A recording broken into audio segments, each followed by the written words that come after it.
গাজীপুরে জাতীয় নাগরিক পার্টি এনসিপির দক্ষিণাঞ্চলের মুখ্য সংগঠক হাসনাত আব্দুল্লাহর গাড়িতে হামলার ঘটনা ঘটেছে।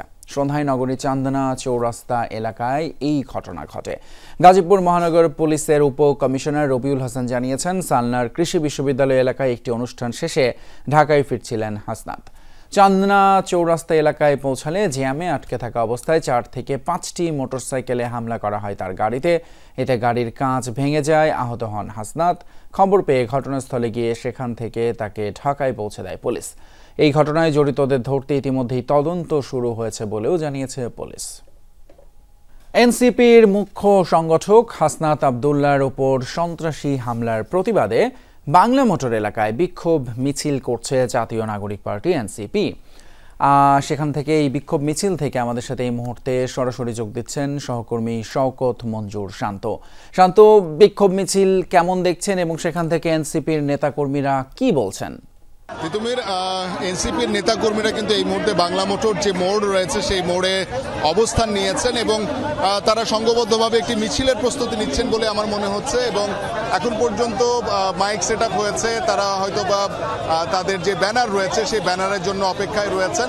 বেশ কয়েকজন নেতাকর্মীর সাথে কথা হচ্ছিল, তারা কিন্তু তাদের যে নেতা হাসনাত আব্দুল্লাহর উপরে যে হামলা হয়েছে গাজীপুরে, সেই হামলার প্রতিবাদ তারা করছেন এবং একই সাথে এই ঘটনার সাথে যারা জড়িত রয়েছে, হামলাকারী যারা রয়েছে, তাদেরকে চিহ্নিত করে দ্রুততম সময়ের ভিতরে তাদেরকে আইনের আওতায় নিয়ে আসার একটা দাবি তারা কিন্তু করছেন। একই সাথে তারা এমনটি দাবি করছেন যে এই হামলার সাথে যেই পতিত আওয়ামী লীগ যে সরকার, সেই সরকারের যারা দোসররা রয়েছেন তারা জড়িত বলে তারা অভিযোগ করছেন এবং সেই ক্ষেত্রে এই আওয়ামী লীগ নিষিদ্ধকরণের দাবি তারা আরও একবার কিন্তু এখানে স্পষ্টভাবে উল্লেখ করেছেন।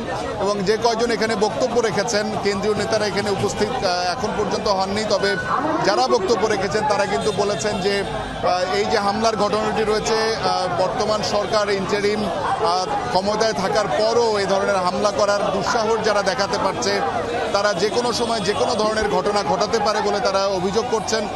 কাজে আইন শৃঙ্খলা রক্ষাকারী বাহিনীর প্রতি তারা আহ্বান জানিয়েছেন যাতে এই ঘটনার সুষ্ঠু তদন্ত হয় এবং একই সাথে যাতে সবাইকে গ্রেফতার করা হয়, আইনের আওতায় নিয়ে আসা হয় এবং এই ধরনের ঘটনা যাতে আর বাংলাদেশে কোনো প্রান্তে যাতে না ঘটে সেটার নিশ্চয়তা কিন্তু তারা দাবি করেছেন।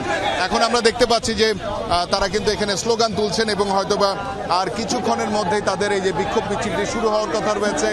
একই সাথে আমরা জানি ঢাকা বিশ্ববিদ্যালয়ের রাজু ভাস্কর্যেও কিন্তু ছাত্রদের একটা মিছিল অনুষ্ঠিত হওয়ার কথা রয়েছে। হয়তো আর কিছুক্ষণ পরে তারা সংঘবদ্ধভাবে সেই মিছিলটি শুরু করবেন। অসংখ্য ধন্যবাদ শওকত মঞ্জুর শান্ত, বাংলা মোটর থেকে আমাদের জানাচ্ছিলেন সেখানকার এনসিপির নেতাদের বিক্ষোভ মিছিলের খবর।